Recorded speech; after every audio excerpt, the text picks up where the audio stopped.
Today, in Audiobooks for Me, we are going to listen to Orlando, a biography, a 1928 novel by British writer Virginia Woolf. This book is divided into 4 videos. This is Part 1. We hope you enjoy it. Preface. Many friends have helped me in writing this book. Some are dead and so illustrious that I scarcely dare name them, yet no one can read or write without being perpetually in the debt of Defoe, Sir Thomas Browne, Sterne, Sir Walter Scott, Lord Macaulay, Emily Bronte, De Quincey, and Walter Pater, to name the first that come to mind. Others are alive, and though perhaps as illustrious in their own way, are less formidable for that very reason. I am specially indebted to Mr. C.P. Sanger, without whose knowledge of the law of real property this book could never have been written. Mr. Sidney Turner's wide and peculiar erudition has saved me, I hope, some lamentable blunders. I have had the advantage, how great I alone can estimate, of Mr. Arthur Waley's knowledge of Chinese. Madame Lopakova, Mrs. J.M. Keynes, has been at hand to correct my Russian. To the unrivalled sympathy and imagination of Mr. Roger Fry, I owe whatever understanding of the art of painting I may possess. I have, I hope, profited in another department by the singularly penetrating, if severe, criticism of my nephew, Mr. Julian Bell. Miss M.K. Snowdon's indefatigable researches in the archives of Harrogate and Cheltenham were none the less arduous for being vain. Other friends have helped me in ways too various to specify. I must content myself with naming Mr. Angus Davidson, Mrs. Cartwright, Miss Janet Case, Lord Berners, whose knowledge of Elizabethan music has proved invaluable, Mr. Francis Birrell, my brother, Dr. Adrian Stephen, Mr. F.L. Lucas, Mr. and Mrs. Desmond McCarthy, that most inspiriting of critics, my brother-in-law, Mr. Clive Bell, Mr. G.H. Rylands, Lady Colfax, Miss Nellie Boxall, Mr. J.M. Keynes, Mr. Hugh Walpole, Miss Violet Dickinson, the Honourable Edward Sackville West, Mr. and Mrs. St. John Hutchinson, Mr. Duncan Grant, Mr. and Mrs. Stephen Tomlin, Mr. and Lady Ottoline Morell, my mother-in-law, Mrs. Sidney Woolf, Mr. Osbert Sitwell, Madame Jacques Ravarat, Colonel Corey Bell, Miss Valerie Taylor, Mr. J.T. Shepherd, Mr. and Mrs. T.S. Eliot, Miss Ethel Sands, Miss Nan Hudson, my nephew, Mr. Quentin Bell, an old and valued collaborator in fiction, Mr. Raymond Mortimer, Lady Gerald Wellesley, Mr. Lytton Strachey, the Viscountess Cecil, Miss Hope Merleys, Mr. M. Forster, the Honourable Harold Nicholson, and my sister, Vanessa Bell. But the list threatens to grow too long and is already far too distinguished. For while it rouses in me memories of the pleasantest kind, it will inevitably wake expectations in the reader which the book itself can only disappoint. Therefore I will conclude by thanking the officials of the British Museum and Record Office for their wonted courtesy, my niece, Miss Angelica Bell, for a service which none but she could have rendered, and my husband for the patience with which he has invariably helped my researches, and for the profound historical knowledge to which these pages owe whatever degree of accuracy they may attain. Finally, I would thank, had I not lost his name and address, a gentleman in America who has generously and gratuitously corrected the punctuation, the botany, the entomology, the geography, and the chronology of previous works of mine, and will, I hope, not spare his services on the present occasion. Chapter 1. He, for there could be no doubt of his sex, though the fashion of the time did something to disguise it, was in the act of slicing at the head of a Moor which swung from the rafters. It was the colour of an old football, and more or less the shape of one, save for the sunken cheeks and a strand or two of coarse, dry hair, like the hair on a coconut. Orlando's father, or perhaps his grandfather, had struck it from the shoulders of a vast pagan who had started up under the moon in the barbarian fields of Africa, and now it swung, gently, perpetually, in the breeze which never ceased blowing through the attic rooms of the gigantic house of the Lord who had slain him. Orlando's fathers had ridden in fields of asphodel and stony fields, and fields watered by strange rivers, and they had struck many heads of many colours off many shoulders, and brought them back to hang from the rafters. So too would Orlando, he vowed, but since he was 16 only, and too young to ride with them in Africa or France, he would steal away from his mother and the peacocks in the garden and go to his attic room, and there lunge and plunge and slice the air with his blade. Sometimes he cut the cord so that the skull bumped on the floor, and he had to string it up again, fastening it with some chivalry almost out of reach, so that his enemy grinned at him through shrunk, black lips triumphantly. The skull swung to and fro, for the house, at the top of which he lived, was so vast that there seemed trapped in it the wind itself, blowing this way, blowing that way, winter and summer. The green arras with the hunters on it moved perpetually. His fathers had been noble since they had been at all. They came out of the northern mists wearing coronets on their heads. Were not the bars of darkness in the room, and the yellow pools which checkered the floor, made by the sun falling through the stained glass of a vast coat of arms, in the window? Orlando stood now in the midst of the yellow body of an heraldic leopard. When he put his hand on the window-sill to push the window open, it was instantly coloured red, blue, and yellow, like a butterfly's wing. Thus, those who like symbols and have a turn for the deciphering of them might observe that though the shapely legs, the handsome body, and the well-set shoulders were all of them decorated with various tints of heraldic light, Orlando's face, as he threw the window open, was lit solely by the sun itself. A more candid, sullen face it would be impossible to find. Happy the mother who bears, happier still the biographer who records the life of such a one. Never need she vex herself, nor he invoke the help of novelist or poet. From deed to deed, from glory to glory, from office to office, he must go, his scribe following after, till they reach whatever seat it may be that is the height of their desire. Orlando, to look at, was cut out precisely for some such career. The red of the cheeks was covered with peach down, the down on the lips was only a little thicker than the down on the cheeks. The lips themselves were short and slightly drawn back over teeth of an exquisite and almond whiteness. Nothing disturbed the arrowy nose in its short, tense flight. The hair was dark, the ears small, and fitted closely to the head. But alas, that these catalogues of youthful beauty cannot end without mentioning forehead and eyes. Alas, that people are seldom born devoid of all three, for directly we glance at Orlando standing by the window, we must admit that he had eyes like drenched violets, so large that the water seemed to have brimmed in them and widened them, and a brow like the swelling of a marble dome pressed between the two blank medallions which were his temples. Directly we glance at eyes and forehead, thus do we rhapsodize. Directly we glance at eyes and forehead, we have to admit 1,000 disagreeables, which it is the aim of every good biographer to ignore. Sights disturbed him, like that of his mother. A very beautiful lady in green walking out to feed the peacocks with Twitchett, her maid, behind her. Sights exalted him, the birds and the trees, and made him in love with death. The evening sky, the homing rooks, and so, mounting up the spiral stairway into his brain, which was a roomy one, all these sights and the garden sounds too, the hammer beating, the wood chopping, began that riot and confusion of the passions and emotions which every good biographer detests.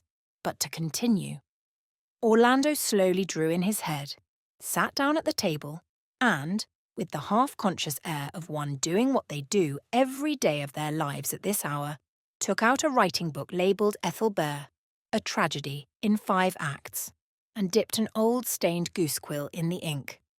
Soon he had covered 10 pages and more with poetry, He was fluent, evidently, but he was abstract. Vice, crime, misery were the personages of his drama. There were kings and queens of impossible territories. Horrid plots confounded them. Noble sentiments suffused them. There was never a word said as he himself would have said it, but all was turned with a fluency and sweetness which, considering his age, he was not yet 17, and that the 16th century had still some years of its course to run, were remarkable enough. At last, however, he came to a halt. He was describing, as all young poets are forever describing, nature, and in order to match the shade of green precisely, he looked, and here he showed more audacity than most, at the thing itself, which happened to be a laurel bush growing beneath the window. After that, of course, he could write no more. Green in nature is one thing, green in literature another. Nature and letters seem to have a natural antipathy. Bring them together and they tear each other to pieces. The shade of green Orlando now saw spoilt his rhyme and split his metre. Moreover, nature has tricks of her own. Once look out of a window at bees among flowers, at a yawning dog, at the sun setting. Once think how many more suns shall I see set, etc., etc. The thought is too well known to be worth writing out. And one drops the pen, takes one's cloak, strides out of the room, and catches one's foot on a painted chest, as one does so. For Orlando was a trifle clumsy. He was careful to avoid meeting anyone. There was Stubbs, the gardener, coming along the path. He hid behind a tree till he had passed. He let himself out at a little gate in the garden wall. He skirted all stables, kennels, breweries, carpenters' shops, wash-houses, places where they make tallow candles, kill oxen, forge horseshoes, stitch jerkins. For the house was a town ringing with men at work at their various crafts, and gained the ferny path leading uphill through the park unseen. There is perhaps a kinship among qualities. One draws another along with it. And the biographer should here call attention to the fact that this clumsiness is often mated with a love of solitude. Having stumbled over a chest, Orlando naturally loved solitary places, vast views, and to feel himself for ever and ever and ever alone. So after a long silence, "I am alone," he breathed at last, opening his lips for the first time in this record. He had walked very quickly uphill through ferns and hawthorn bushes, startling deer and wild birds, to a place crowned by a single oak tree. It was very high, so high indeed that 19 English counties could be seen beneath, and on clear days 30 or perhaps 40, if the weather was very fine. Sometimes one could see the English Channel, wave reiterating upon wave. Rivers could be seen and pleasure boats gliding on them, and galleons setting out to sea, and armadas with puffs of smoke from which came the dull thud of cannon firing, and forts on the coast, and castles among the meadows, and here a watchtower, and there a fortress, and again some vast mansion like that of Orlando's father, massed like a town in the valley circled by walls. To the east there were the spires of London and the smoke of the city, and perhaps, on the very skyline when the wind was in the right quarter, the craggy top and serrated edges of Snowdon herself showed mountainous among the clouds.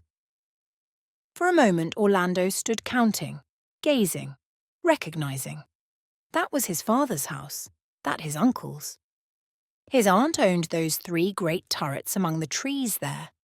The heath was theirs, and the forest, the pheasant and the deer, the fox, the badger, and the butterfly. He sighed profoundly and flung himself. There was a passion in his movements which deserves the word, on the earth at the foot of the oak tree. He loved, beneath all this summer transiency, to feel the earth's spine beneath him. For such he took the hard root of the oak tree to be. Or, for image followed image, it was the back of a great horse that he was riding, or the deck of a tumbling ship.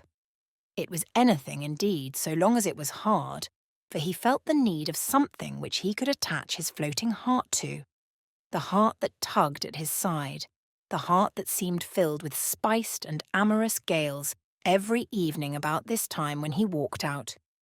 To the oak tree he tied it, and as he lay there gradually the flutter in and about him stilled itself. The little leaves hung, the deer stopped. The pale summer clouds stayed. His limbs grew heavy on the ground, and he lay so still that by degrees the deer stepped nearer, and the rooks wheeled round him, and the swallows dipped and circled, and the dragonflies shot past, as if all the fertility and amorous activity of a summer's evening were woven web-like about his body. After an hour or so, the sun was rapidly sinking, the white clouds had turned red, the hills were violet, the woods purple, the valleys black. A trumpet sounded. Orlando leapt to his feet. The shrill sound came from the valley. It came from a dark spot down there, a spot compact and mapped out. A maze. A town, yet girt about with walls.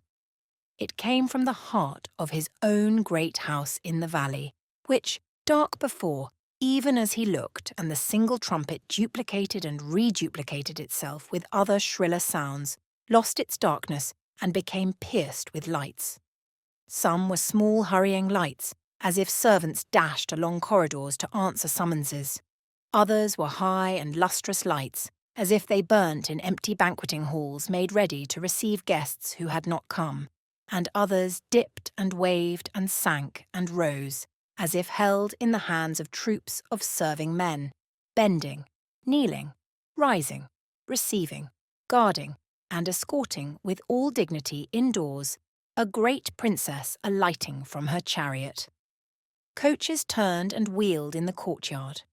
Horses tossed their plumes. The Queen had come. Orlando looked no more. He dashed downhill. He let himself in at a wicket gate. He tore up the winding staircase. He reached his room. He tossed his stockings to one side of the room, his jerkin to the other. He dipped his head. He scoured his hands. He pared his fingernails. With no more than 6 inches of looking-glass and a pair of old candles to help him, he had thrust on crimson breeches, lace collar, waistcoat of taffeta, and shoes with rosettes on them, as big as double dahlias in less than 10 minutes by the stable clock. He was ready. He was flushed. He was excited. But he was terribly late. By shortcuts known to him, he made his way now through the vast congeries of rooms and staircases to the banqueting hall, 5 acres distant on the other side of the house. But halfway there, in the backwaters where the servants lived, he stopped.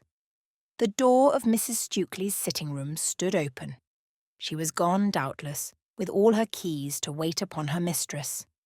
But there, sitting at the servants' dinner table with a tankard beside him and paper in front of him, sat a rather fat, shabby man, whose ruff was a thought dirty, and whose clothes were of hodden brown. He held a pen in his hand, but he was not writing.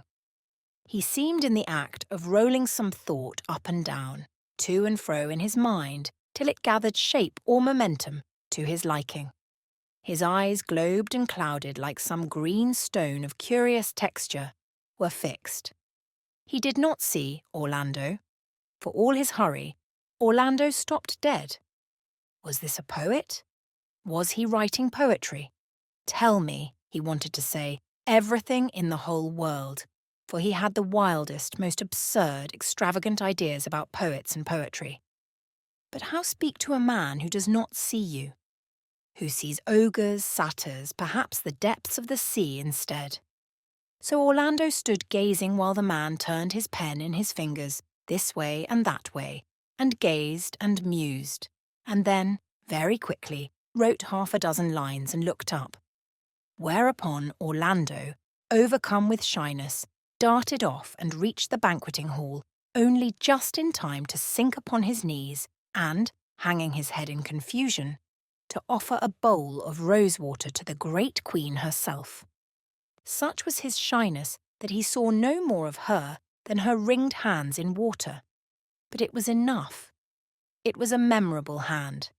A thin hand with long fingers always curling as if round orb or sceptre. A nervous, crabbed, sickly hand. A commanding hand, too. A hand that had only to raise itself for a head to fall. A hand, he guessed, attached to an old body that smelt like a cupboard in which furs are kept in camphor. Which body was yet caparisoned in all sorts of brocades and gems, and held itself very upright, though perhaps in pain from sciatica, and never flinched though strung together by 1,000 fears, and the Queen's eyes were light yellow. All this he felt as the great rings flashed in the water, and then something pressed his hair, which perhaps accounts for his seeing nothing more likely to be of use to a historian. And in truth, his mind was such a welter of opposites, of the night and the blazing candles, of the shabby poet and the great Queen, of silent fields and the clatter of serving men, that he could see nothing, or only a hand. By the same showing, the Queen herself can have seen only a head. But if it is possible from a hand to deduce a body, informed with all the attributes of a great Queen, her crabbedness, courage, frailty, and terror, surely a head can be as fertile, looked down upon from a chair of state by a lady whose eyes were always, if the waxworks at the Abbey are to be trusted, wide open. The long curled hair, the dark head bent so reverently, so innocently before her, implied a pair of the finest legs that a young nobleman has ever stood upright upon, and violet eyes, and a heart of gold, and loyalty, and manly charm. All qualities which the old woman loved the more they failed her. For she was growing old and worn and bent before her time. The sound of cannon was always in her ears. She saw always the glistening poisoned drop and the long stiletto. As she sat at table she listened. She heard the guns in the Channel. She dreaded. Was that a curse? Was that a whisper? Innocence, simplicity were all the more dear to her for the dark background she set them against. And it was that same night, so tradition has it, when Orlando was sound asleep, that she made over formally, putting her hand and seal finally to the parchment, the gift of the great monastic house that had been the Archbishop's and then the King's to Orlando's father. Orlando slept all night in ignorance. He had been kissed by a queen without knowing it. And perhaps, for women's hearts are intricate, it was his ignorance and the start he gave when her lips touched him that kept the memory of her young cousin, for they had blood in common, green in her mind. At any rate, 2 years of this quiet country life had not passed, and Orlando had written no more perhaps than 20 tragedies and a dozen histories and a score of sonnets when a message came that he was to attend the Queen at Whitehall. "Here," she said, watching him advance down the long gallery towards her, "comes my innocent." There was a serenity about him always which had the look of innocence when, technically, the word was no longer applicable. "Come," she said. She was sitting bolt upright beside the fire, and she held him a foot's pace from her and looked him up and down. Was she matching her speculations the other night with the truth now visible? Did she find her guesses justified? Eyes, mouth, nose, breast, hips, hands. She ran them over. Her lips twitched visibly as she looked. But when she saw his legs, she laughed out loud. He was the very image of a noble gentleman. But inwardly, she flashed her yellow hawk's eyes upon him as if she would pierce his soul. The young man withstood her gaze, blushing only a damask rose as became him. Strength, grace, romance, folly, poetry, youth. She read him like a page. Instantly she plucked a ring from her finger, the joint was swollen rather, and as she fitted it to his, named him her treasurer and steward. Next hung about him chains of office, and bidding him bend his knee, tied round it at the slenderest part the jewelled order of the Garter. Nothing after that was denied him.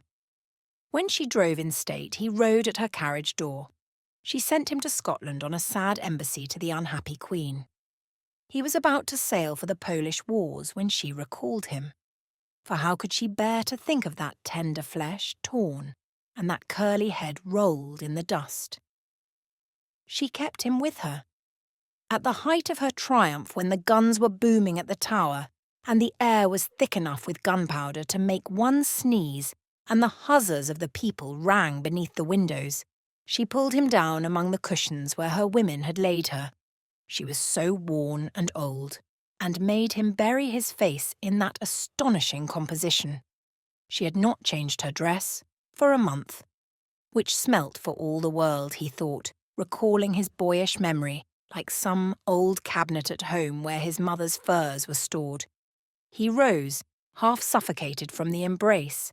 "This," she breathed, "is my victory," even as a rocket roared up and dyed her cheeks scarlet.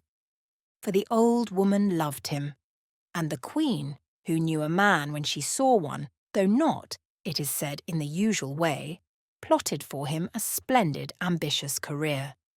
Lands were given him, houses assigned him.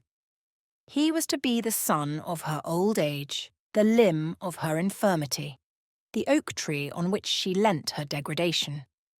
She croaked out these promises and strange, domineering tendernesses. They were at Richmond now, sitting bolt upright in her stiff brocades by the fire which, however high they piled it, never kept her warm. Meanwhile, the long winter months drew on. Every tree in the park was lined with frost. The river ran sluggishly. One day, when the snow was on the ground and the dark panelled rooms were full of shadows and the stags were barking in the park, she saw in the mirror, which she kept for fear of spies always by her, through the door, which she kept for fear of murderers always open, a boy. Could it be Orlando, kissing a girl? Who in the devil's name was the brazen hussy? Snatching at her golden-hilted sword, she struck violently at the mirror. The glass crashed. People came running. She was lifted and set in her chair again, but she was stricken after that and groaned much, as her days wore to an end, of man's treachery. It was Orlando's fault, perhaps. Yet, after all, are we to blame Orlando? The age was the Elizabethan. Their morals were not ours, nor their poets, nor their climate, nor their vegetables even. Everything was different.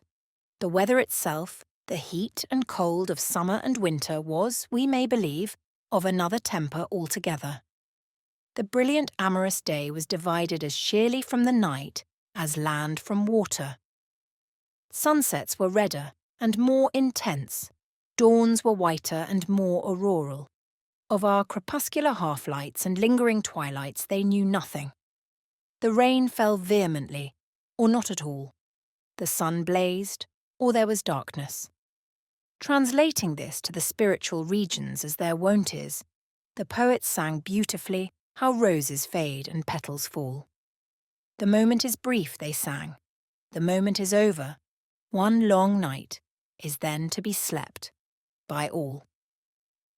As for using the artifices of the greenhouse or conservatory to prolong or preserve these fresh pinks and roses, that was not their way.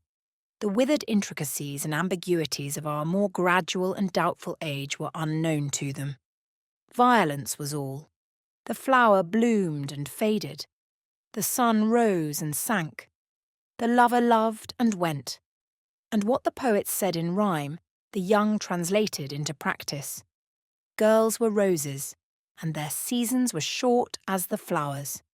Plucked they must be before nightfall, for the day was brief, and the day was all. Thus, if Orlando followed the leading of the climate, of the poets, of the age itself, and plucked his flower in the window-seat, even with the snow on the ground and the Queen vigilant in the corridor, we can scarcely bring ourselves to blame him. He was young, he was boyish, he did, but as nature bade him do. As for the girl, we know no more than Queen Elizabeth herself did what her name was. It may have been Doris, Cloris, Delia, or Diana, for he made rhymes to them all in turn. Equally, she may have been a court lady or some serving maid. For Orlando's taste was broad. He was no lover of garden flowers only. The wild and the weeds even had always a fascination for him. Here indeed we lay bare rudely, as a biographer may, a curious trait in him to be accounted for, perhaps, by the fact that a certain grandmother of his had worn a smock and carried milk pails. Some grains of the Kentish or Sussex earth were mixed with the thin, fine fluid which came to him from Normandy. He held that the mixture of brown earth and blue blood was a good one. Certain it is that he had always a liking for low company, especially for that of lettered people whose wits so often keep them under, as if there were the sympathy of blood between them. At this season of his life, when his head brimmed with rhymes and he never went to bed without striking off some conceit, the cheek of an innkeeper's daughter seemed fresher, and the wit of a gamekeeper's niece seemed quicker than those of the ladies at court. Hence, he began going frequently to Wapping Old Stairs and the beer gardens at night, wrapped in a grey cloak to hide the star at his neck and the garter at his knee. There, with a mug before him, among the sanded alleys and bowling greens and all the simple architecture of such places, he listened to sailors' stories of hardship and horror and cruelty on the Spanish Main, how some had lost their toes, others their noses, for the spoken story was never so rounded or so finely coloured as the written. Especially he loved to hear them volley forth their songs of the Azores, while the parakeets which they had brought from those parts pecked at the rings in their ears, tapped with their hard, acquisitive beaks at the rubies on their fingers, and swore as vilely as their masters. The women were scarcely less bold in their speech and less free in their manner than the birds. They perched on his knee, flung their arms round his neck, and, guessing that something out of the common lay hid beneath his duffel cloak, were quite as eager to come at the truth of the matter as Orlando himself. Nor was opportunity lacking. The river was astir early and late with barges, wherries, and craft of all description. Every day sailed to sea some fine ship bound for the Indies. Now and again another blackened and ragged with hairy men on board crept painfully to anchor. No one missed a boy or girl if they dallied a little on the water after sunset, or raised an eyebrow if gossip had seen them sleeping soundly among the treasure sacks safe in each other's arms. Such indeed was the adventure that befell Orlando, Suki, and the Earl of Cumberland. The day was hot, their loves had been active, they had fallen asleep among the rubies. Late that night the Earl, whose fortunes were much bound up in the Spanish ventures, came to check the booty, alone with a lantern. He flashed the light on a barrel. He started back with an oath. Twined about the cask 2 spirits lay sleeping. Superstitious by nature, and his conscience laden with many a crime, the Earl took the couple. They were wrapped in a red cloak, and Suki's bosom was almost as white as the eternal snows of Orlando's poetry, for a phantom sprung from the graves of drowned sailors to upbraid him. He crossed himself. He vowed repentance. The row of almshouses still standing in the Sheen Road is the visible fruit of that moment's panic. 12 poor old women of the parish today drink tea, and tonight bless his lordship for a roof above their heads, so that illicit love in a treasure ship. But we omit the moral. Soon, however, Orlando grew tired, not only of the discomfort of this way of life, and of the crabbed streets of the neighbourhood, but of the primitive manner of the people. For it has to be remembered that crime and poverty had none of the attraction for the Elizabethans that they have for us. They had none of our modern shame of book learning, none of our belief that to be born the son of a butcher is a blessing, and to be unable to read a virtue, no fancy that what we call life and reality are somehow connected with ignorance and brutality, nor indeed any equivalent for these 2 words at all. It was not to seek life that Orlando went among them, not in quest of reality that he left them. But when he had heard a score of times how Jakes had lost his nose and Suki her honour, and they told the stories admirably, it must be admitted, He began to be a little weary of the repetition, for a nose can only be cut off in one way and maidenhood lost in another, or so it seemed to him, whereas the arts and the sciences had a diversity about them which stirred his curiosity profoundly. So, always keeping them in happy memory, he left off frequenting the beer gardens and the skittle alleys, hung his grey cloak in his wardrobe, let his star shine at his neck, and his garter twinkle at his knee, and appeared once more at the court of King James. He was young, he was rich, he was handsome. No one could have been received with greater acclamation than he was. It is certain indeed that many ladies were ready to show him their favours.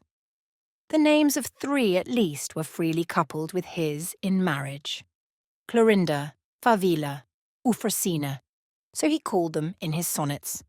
To take them in order, Clorinda was a sweet-mannered, gentle lady enough. Indeed, Orlando was greatly taken with her for 6 months and a half. But she had white eyelashes and could not bear the sight of blood. A hare brought up roasted at her father's table turned her faint. She was much under the influence of the priests too, and stinted her underlinen in order to give to the poor. She took it on her to reform Orlando of his sins, which sickened him, so that he drew back from the marriage, and did not much regret it when she died soon after of the smallpox. Favilla, who comes next, was of a different sort altogether. She was the daughter of a poor Somersetshire gentleman, who, by sheer assiduity and the use of her eyes, had worked her way up at court, where her address in horsemanship, her fine instep, and her grace in dancing won the admiration of all. Once, however, she was so ill-advised as to whip a spaniel that had torn one of her silk stockings, and it must be said in justice that Favilla had few stockings, and those for the most part of drugget, within an inch of its life beneath Orlando's window. Orlando, who was a passionate lover of animals, now noticed that her teeth were crooked, and the 2 front turned inward, which, he said, is a sure sign of a perverse and cruel disposition in women, and so broke the engagement that very night, forever. The 3rd, Euphrosyne, was by far the most serious of his flames. She was by birth one of the Irish Desmonds, and had therefore a family tree of her own as old and deeply rooted as Orlando's itself. She was fair, florid, and a trifle phlegmatic. She spoke Italian well, had a perfect set of teeth in the upper jaw, though those on the lower were slightly discoloured. She was never without a whippet or spaniel at her knee, fed them with white bread from her own plate, sang sweetly to the virginals, and was never dressed before midday owing to the extreme care she took of her person. In short, she would have made a perfect wife for such a nobleman as Orlando, and matters had gone so far that the lawyers on both sides were busy with covenants, jointures, settlements, messuages, tenements, and whatever is needed before one great fortune can mate with another, when, with the suddenness and severity that then mark the English climate, came the Great Frost. The Great Frost was, historians tell us, the most severe that has ever visited these islands. Birds froze in mid-air and fell like stones to the ground. At Norwich, a young countrywoman started to cross the road in her usual robust health, and was seen by the onlookers to turn visibly to powder and be blown in a puff of dust over the roofs as the icy blast struck her at the street corner. The mortality among sheep and cattle was enormous. Corpses froze and could not be drawn from the sheets. It was no uncommon sight to come upon a whole herd of swine frozen immovable upon the road. The fields were full of shepherds, ploughmen, teams of horses, and little bird-scaring boys all struck stark in the act of the moment, one with his hand to his nose, another with the bottle to his lips, a third with a stone raised to throw at the ravens who sat, as if stuffed, upon the hedge within a yard of him. The severity of the frost was so extraordinary that a kind of petrifaction sometimes ensued, and it was commonly supposed that the great increase of rocks in some parts of Derbyshire was due to no eruption, for there was none, but to the solidification of unfortunate wayfarers who had been turned literally to stone where they stood. The church could give little help in the matter, and though some landowners had these relics blessed, the most part preferred to use them either as landmarks, scratching posts for sheep, or, when the form of the stone allowed, drinking troughs for cattle, which purposes they serve, admirably for the most part, to this day. But while the country people suffered the extremity of want, and the trade of the country was at a standstill, London enjoyed a carnival of the utmost brilliancy. The court was at Greenwich, and the new king seized the opportunity that his coronation gave him to curry favour with the citizens. He directed that the river, which was frozen to a depth of 20 feet and more for 6 or 7 miles on either side, should be swept, decorated, and given all the semblance of a park or pleasure ground, with arbours, mazes, alleys, drinking booths, etc., at his expense. For himself and the courtiers, he reserved a certain space immediately opposite the palace gates, which, railed off from the public only by a silken rope, became at once the centre of the most brilliant society in England. Great statesmen, in their beards and ruffs, dispatched affairs of state under the crimson awning of the royal pagoda. Soldiers planned the conquest of the Moor and the downfall of the Turk in striped arbours surmounted by plumes of ostrich feathers. Admirals strode up and down the narrow pathways, glass in hand, sweeping the horizon and telling stories of the North-West Passage and the Spanish Armada. Lovers dallied upon divans spread with sables. Frozen roses fell in showers when the Queen and her ladies walked abroad. Coloured balloons hovered motionless in the air. Here and there burnt vast bonfires of cedar and oak wood, lavishly salted, so that the flames were of green, orange, and purple fire. But however fiercely they burnt, the heat was not enough to melt the ice, which, though of singular transparency, was yet of the hardness of steel. So clear indeed was it that there could be seen, congealed at a depth of several feet, here a porpoise, there a flounder. Shoals of eels lay motionless in a trance, but whether their state was one of death, or merely of suspended animation which the warmth would revive, puzzled the philosophers. Near London Bridge, where the river had frozen to a depth of some 20 fathoms, a wrecked wherry-boat was plainly visible, lying on the bed of the river where it had sunk last autumn, overladen with apples. The old bumboat woman, who was carrying her fruit to market on the Surrey side, sat there in her plaids and farthingales with her lap full of apples, for all the world as if she were about to serve a customer, though a certain blueness about the lips hinted the truth. 'Twas a sight King James specially liked to look upon, and he would bring a troop of courtiers to gaze with him. In short, nothing could exceed the brilliancy and gaiety of the scene by day, but it was at night that the carnival was at its merriest. For the frost continued unbroken, the nights were of perfect stillness, the moon and stars blazed with the hard fixity of diamonds, and to the fine music of flute and trumpet, the courtiers danced. Orlando, it is true, was none of those who tread lightly the Coranto and la Volta. He was clumsy and a little absent-minded. He much preferred the plain dances of his own country, which he danced as a child, to these fantastic foreign measures. He had indeed just brought his feet together about 6 in the evening of the 7th of January, at the finish of some such quadrille or minuet, when he beheld coming from the pavilion of the Muscovite embassy a figure which, whether boy's or woman's, for the loose tunic and trousers of the Russian fashion served to disguise the sex, filled him with the highest curiosity. The person, whatever the name or sex, was about middle height, very slenderly fashioned and dressed entirely in oyster-coloured velvet, trimmed with some unfamiliar greenish-coloured fur. But these details were obscured by the extraordinary seductiveness which issued from the whole person. Images, metaphors of the most extreme and extravagant, twined and twisted in his mind. He called her a melon, a pineapple, an olive tree, an emerald, and a fox in the snow, all in the space of 3 seconds. He did not know whether he had heard her, tasted her, seen her, or all three together.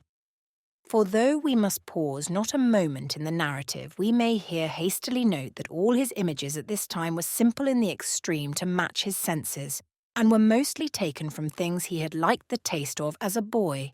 But if his senses were simple, they were at the same time extremely strong. To pause, therefore, and seek the reasons of things is out of the question.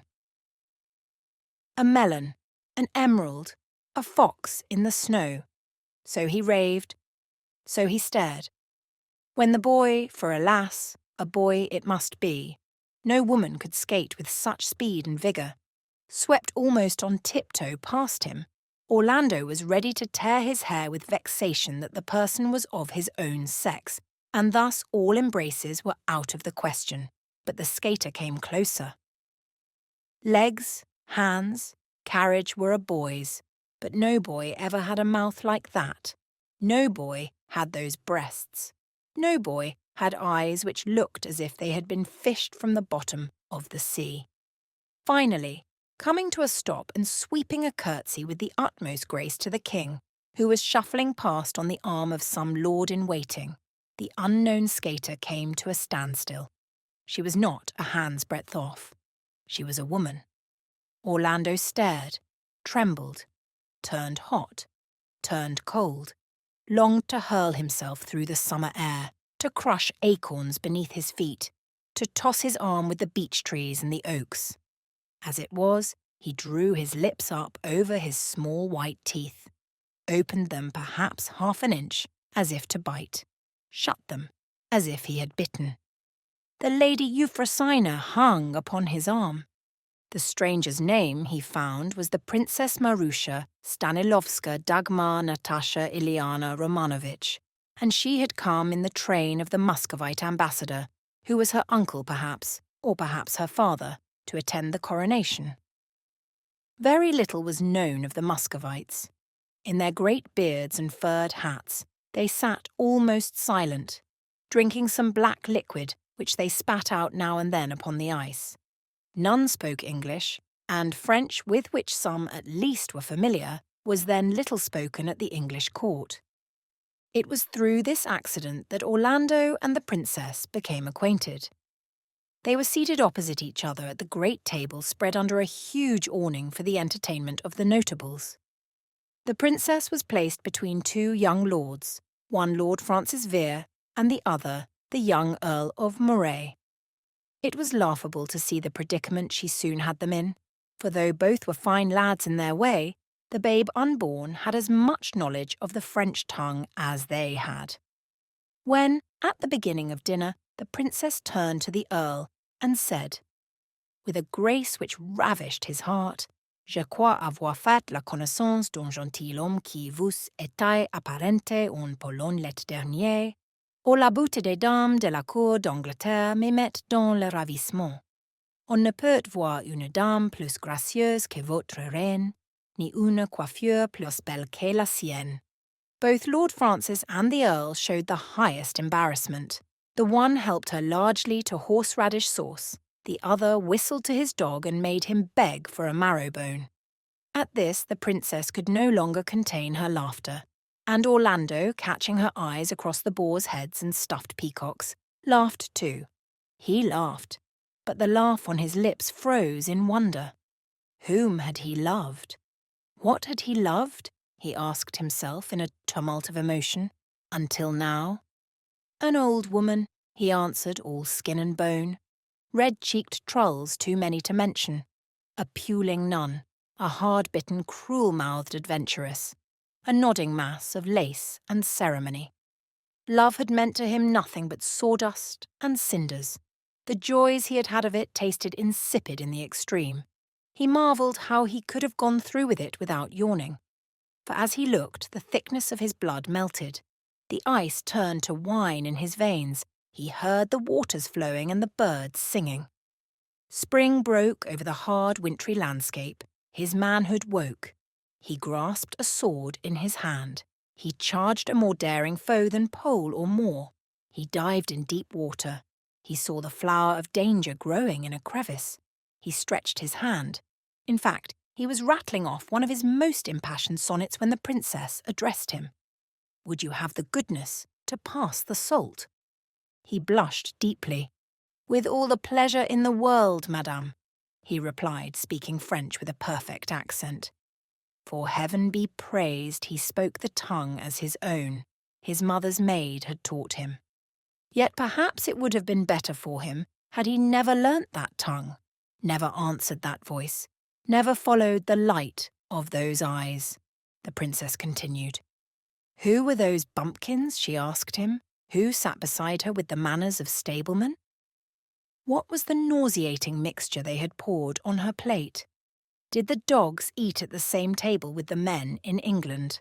Was that figure of fun at the end of the table with her hair rigged up like a maypole, comme une grande perche mal fagotée, really the queen? And did the king always slobber like that? And which of those popinjays was George Villiers? Though these questions rather discomposed Orlando at first, they were put with such archness and drollery that he could not help but laugh. And he saw from the blank faces of the company that nobody understood a word. He answered her as freely as she asked him, speaking as she did, in perfect French. Thus began an intimacy between the two which soon became the scandal of the court. Soon it was observed Orlando paid the Muscovite far more attention than mere civility demanded. He was seldom far from her side, and their conversation, though unintelligible to the rest, was carried on with such animation, provoked such blushes and laughter, that the dullest could guess the subject. Moreover, the change in Orlando himself was extraordinary. Nobody had ever seen him so animated. In one night he had thrown off his boyish clumsiness. He was changed from a sulky stripling, who could not enter a lady's room without sweeping half the ornaments from the table, to a nobleman full of grace and manly courtesy. To see him hand the Muscovite, as she was called, to her sledge, or offer her his hand for the dance, or catch the spotted kerchief which she had let drop, or discharge any other of those manifold duties which the supreme lady exacts, and the lover hastens to anticipate, was a sight to kindle the dull eyes of age, and to make the quick pulse of youth beat faster. Yet over it all hung a cloud. The old men shrugged their shoulders. The young tittered between their fingers. All knew that Orlando was betrothed to another. The Lady Margaret O'Brien, O'Dare O'Reilly, Tyrconnell, for that was the proper name of Euphrosyne of the sonnets, wore Orlando's splendid sapphire on the second finger of her left hand. It was she who had the supreme right to his attentions. Yet she might drop all the handkerchiefs in her wardrobe, of which she had many scores, upon the ice, and Orlando never stooped to pick them up. She might wait 20 minutes for him to hand her to her sledge, and in the end have to be content with the services of her blackamoor. When she skated, which she did rather clumsily, no one was at her elbow to encourage her, and, if she fell, which she did rather heavily, no one raised her to her feet and dusted the snow from her petticoats. Although she was naturally phlegmatic, slow to take offence, and more reluctant than most people to believe that a mere foreigner could oust her from Orlando's affections, still even the Lady Margaret herself was brought at last to suspect that something was brewing against her peace of mind. Indeed, as the days passed, Orlando took less and less care to hide his feelings. Making some excuse or other, he would leave the company as soon as they had dined, or steal away from the skaters, who were forming sets for a quadrille. Next moment, it would be seen that the Muscovite was missing too.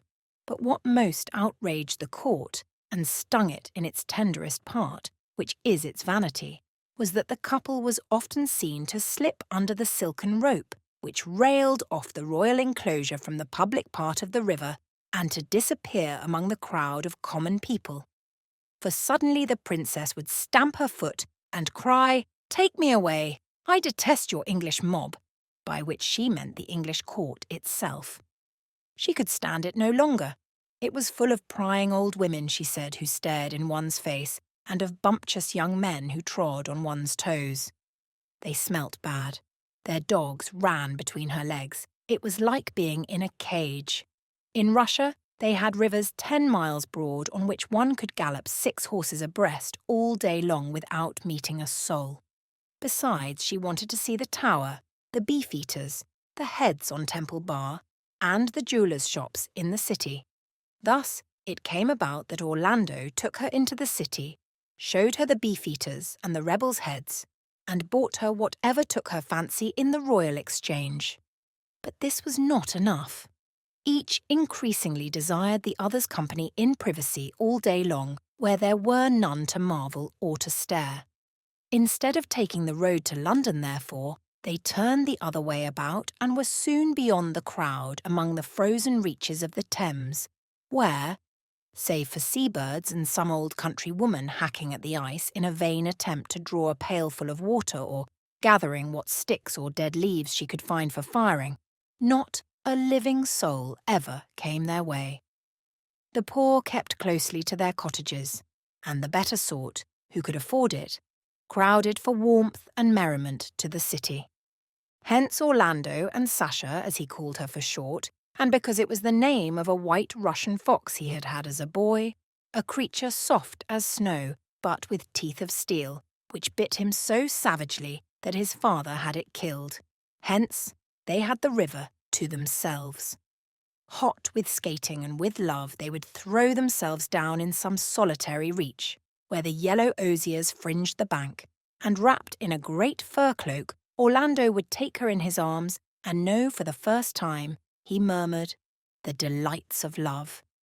Then, when the ecstasy was over and they lay lulled in a swoon on the ice, he would tell her of his other loves, and how, compared with her, they had been of wood, of sackcloth, and of cinders.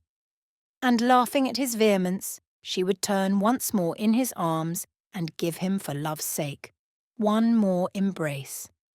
And then they would marvel that the ice did not melt with their heat, and pity the poor old woman who had no such natural means of thawing it, but must hack at it with a chopper of cold steel. And then, wrapped in their sables, they would talk of everything under the sun, of sights and travels, of Moor and pagan, of this man's beard and that woman's skin, of a rat that fed from her hand at table, of the arras that moved always in the hall at home, of a face, of a feather. Nothing was too small for such converse, nothing was too great. Then suddenly Orlando would fall into one of his moods of melancholy. The sight of the old woman hobbling over the ice might be the cause of it, or nothing, and would fling himself face downwards on the ice and look into the frozen waters and think of death. For the philosopher is right who says that nothing thicker than a knife's blade separates happiness from melancholy, and he goes on to opine that one is twin-fellow to the other, and draws from this the conclusion that all extremes of feeling are allied to madness, and so bids us take refuge in the true church, in his view the Anabaptist, which is the only harbour, port, anchorage, etc., he said, for those tossed on this sea. All ends in death, Orlando would say, sitting upright, his face clouded with gloom. For that was the way his mind worked now, in violent seesaws from life to death, stopping at nothing in between. So that the biographer must not stop either, but must fly as fast as he can, and so keep pace with the unthinking, passionate, foolish actions and sudden extravagant words in which, it is impossible to deny, Orlando, at this time of his life, indulged. All ends in death, Orlando would say, sitting upright on the ice. But Sasha, who after all had no English blood in her, but was from Russia where the sunsets are longer, the dawns less sudden, and sentences often left unfinished from doubt as to how best to end them. Sasha stared at him, perhaps sneered at him, for he must have seemed a child to her, and said nothing.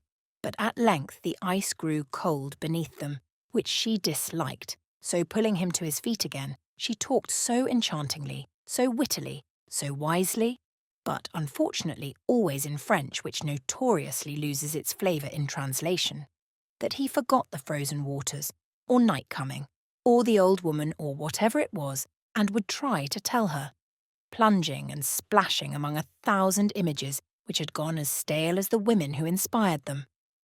What she was like: snow, cream, marble, cherries, alabaster, golden wire. None of these.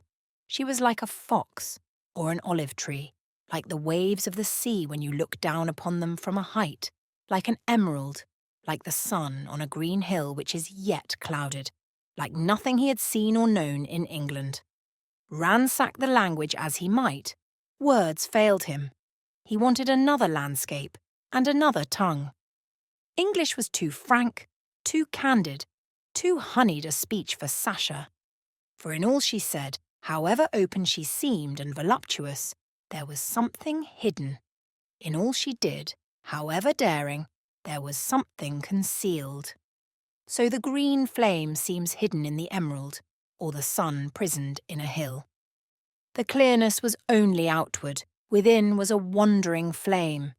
It came, it went. She never shone with the steady beam of an Englishwoman. Here, however, remembering the Lady Margaret and her petticoats, Orlando ran wild in his transports and swept her over the ice, faster, faster, vowing that he would chase the flame, dive for the gem, and so on, the words coming on the pants of his breath with the passion of a poet whose poetry is half pressed out of him by pain. But Sasha was silent. When Orlando had done telling her that she was a fox, an olive tree, or a green hilltop, and had given her the whole history of his family, how their house was one of the most ancient in Britain, how they had come from Rome with the Caesars and had the right to walk down the Corso, which is the chief street in Rome, under a tasselled palanquin, which he said is a privilege reserved only for those of imperial blood, for there was an orgulous credulity about him which was pleasant enough. He would pause and ask her, where was her own house? What was her father? Had she brothers? Why was she here alone with her uncle? Then, somehow, though she answered readily enough, an awkwardness would come between them. He suspected at first that her rank was not as high as she would like, or that she was ashamed of the savage ways of her people, for he had heard that the women in Muscovy wear beards, and the men are covered with fur from the waist down, that both sexes are smeared with tallow to keep the cold out, tear meat with their fingers, and live in huts where an English noble would scruple to keep his cattle, so that he forbore to press her. But on reflection, he concluded that her silence could not be for that reason. She herself was entirely free from hair on the chin. She dressed in velvet and pearls, and her manners were certainly not those of a woman bred in a cattle shed. What, then, did she hide from him? The doubt underlying the tremendous force of his feelings was like a quicksand beneath a monument which shifts suddenly and makes the whole pile shake. The agony would seize him suddenly. Then he would blaze out in such wrath that she did not know how to quiet him. Perhaps she did not want to quiet him. Perhaps his rages pleased her and she provoked them purposely. Such is the curious obliquity of the Muscovitish temperament. To continue the story, skating farther than their wont, that day they reached that part of the river where the ships had anchored and been frozen in midstream. Among them was the ship of the Muscovite embassy flying its double-headed black eagle from the main mast, which was hung with many-coloured icicles several yards in length. Sasha had left some of her clothing on board, and supposing the ship to be empty, they climbed on deck and went in search of it. Remembering certain passages in his own past, Orlando would not have marvelled had some good citizens sought this refuge before them. And so it turned out. They had not ventured far when a fine young man started up from some business of his own behind a coil of rope and saying, apparently, for he spoke Russian, that he was one of the crew and would help the princess to find what she wanted, lit a lump of candle, and disappeared with her into the lower parts of the ship. Time went by, and Orlando, wrapped in his own dreams, thought only of the pleasures of life, of his jewel, of her rarity, of means for making her irrevocably and indissolubly his own. Obstacles there were, and hardships, to overcome. She was determined to live in Russia, where there were frozen rivers and wild horses and men, she said, who gashed each other's throats open. It is true that a landscape of pine and snow, habits of lust and slaughter, did not entice him. Nor was he anxious to cease his pleasant country ways of sport and tree planting. Relinquish his office, ruin his career, shoot the reindeer instead of the rabbit, drink vodka instead of canary, and slip a knife up his sleeve. For what purpose, he knew not. Still, all this and more than all this he would do for her sake. As for his marriage to the Lady Margaret, fixed though it was for this day se'nnight, the thing was so palpably absurd that he scarcely gave it a thought. Her kinsmen would abuse him for deserting a great lady. His friends would deride him for ruining the finest career in the world for a Cossack woman and a waste of snow. It weighed not a straw in the balance compared with Sasha herself. On the first dark night they would fly. They would take ship to Russia. So he pondered. So he plotted as he walked up and down the deck. He was recalled turning westward by the sight of the sun, slung like an orange on the cross of St. Paul S. It was blood-red and sinking rapidly. It must be almost evening. Sasha had been gone this hour and more. Seized instantly with those dark forebodings which shadowed even his most confident thoughts of her, he plunged the way he had seen them go into the hold of the ship, and, after stumbling among chests and barrels in the darkness, was made aware by a faint glimmer in a corner that they were seated there. For 1 second he had a vision of them, saw Sasha seated on the sailor's knee, saw her bend towards him, saw them embrace before the light was blotted out in a red cloud by his rage. He blazed into such a howl of anguish that the whole ship echoed. Sasha threw herself between them, or the sailor would have been stifled before he could draw his cutlass. Then a deadly sickness came over Orlando, and they had to lay him on the floor and give him brandy to drink before he revived.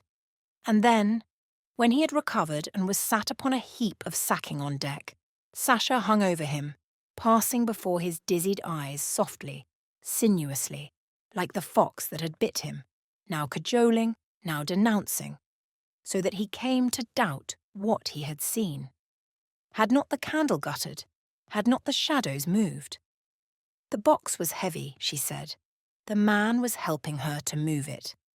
Orlando believed her 1 moment. For who can be sure that his rage has not painted what he most dreads to find? The next was the more violent with anger at her deceit.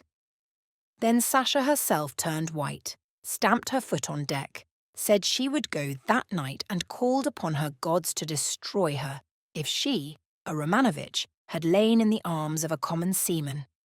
Indeed, looking at them together, which he could hardly bring himself to do, Orlando was outraged by the foulness of his imagination that could have painted so frail a creature in the paw of that hairy sea brute.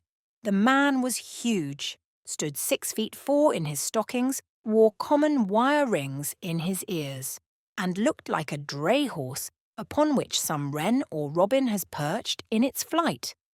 So he yielded, believed her, and asked her pardon. Yet when they were going down the ship's side, lovingly again, Sasha paused with her hand on the ladder and called back to this tawny, wide-cheeked monster a volley of Russian greetings, jests, or endearments, not a word of which Orlando could understand. But there was something in her tone, it might be the fault of the Russian consonants, that reminded Orlando of a scene some nights since, when he had come upon her in secret, gnawing a candle end in a corner which she had picked from the floor. True, it was pink, it was gilt, and it was from the king's table. But it was tallow, and she gnawed it. Was there not, he thought, handing her onto the ice, something rank in her, something coarse-flavoured, something peasant-born? And he fancied her at 40 grown unwieldy, though she was now slim as a reed, and lethargic though she was now blithe as a lark. But again, as they skated towards London, such suspicions melted in his breast, and he felt as if he had been hooked by a great fish through the nose and rushed through the waters unwillingly, yet with his own consent. It was an evening of astonishing beauty. As the sun sank, all the domes, spires, turrets and pinnacles of London rose in inky blackness against the furious red sunset clouds. Here was the fretted cross at Charing, there the dome of St. Paul's, there the massy square of the Tower buildings. There, like a grove of trees stripped of all leaves, save a knob at the end were the heads on the pikes at Temple Bar. Now the abbey windows were lit up and burnt like a heavenly, many-coloured shield, in Orlando's fancy. Now all the west seemed a golden window with troops of angels, in Orlando's fancy again, passing up and down the heavenly stairs perpetually. All the time they seemed to be skating in fathomless depths of air, so blue the ice had become, and so glassy smooth was it that they sped quicker and quicker to the city with the white gulls circling about them, and cutting in the air with their wings the very same sweeps that they cut on the ice with their skates. Sasha, as if to reassure him, was tenderer than usual, and even more delightful. Seldom would she talk about her past life, but now she told him how, in winter in Russia, she would listen to the wolves howling across the steppes, and thrice. To show him she barked like a wolf, upon which he told her of the stags in the snow at home, and how they would stray into the great hall for warmth, and be fed by an old man with porridge from a bucket. And then she praised him, for his love of beasts, for his gallantry, for his legs. Ravished with her praises and shamed to think how he had maligned her by fancying her on the knees of a common sailor and grown fat and lethargic at 40, he told her that he could find no words to praise her, yet instantly bethought him how she was like the spring and green grass and rushing waters, and seizing her more tightly than ever, he swung her with him half across the river so that the gulls and the cormorants swung too. And halting at length, out of breath, she said, panting slightly, that he was like a million-candled Christmas tree, such as they have in Russia, hung with yellow globes, incandescent, enough to light a whole street by. So one might translate it. For what with his glowing cheeks, his dark curls, his black and crimson cloak, he looked as if he were burning with his own radiance from a lamp lit within. All the colour, save the red of Orlando's cheeks, soon faded. Night came on. As the orange light of sunset vanished, it was succeeded by an astonishing white glare from the torches, bonfires, flaming cressets, and other devices by which the river was lit up, and the strangest transformation took place. Various churches and noblemen's palaces, whose fronts were of white stone, showed in streaks and patches as if floating on the air. Of St. Paul S, in particular, nothing was left but a gilt cross. The abbey appeared like the grey skeleton of a leaf. Everything suffered emaciation and transformation. As they approached the carnival, they heard a deep note like that struck on a tuning fork which boomed louder and louder until it became an uproar. Every now and then a great shout followed a rocket into the air.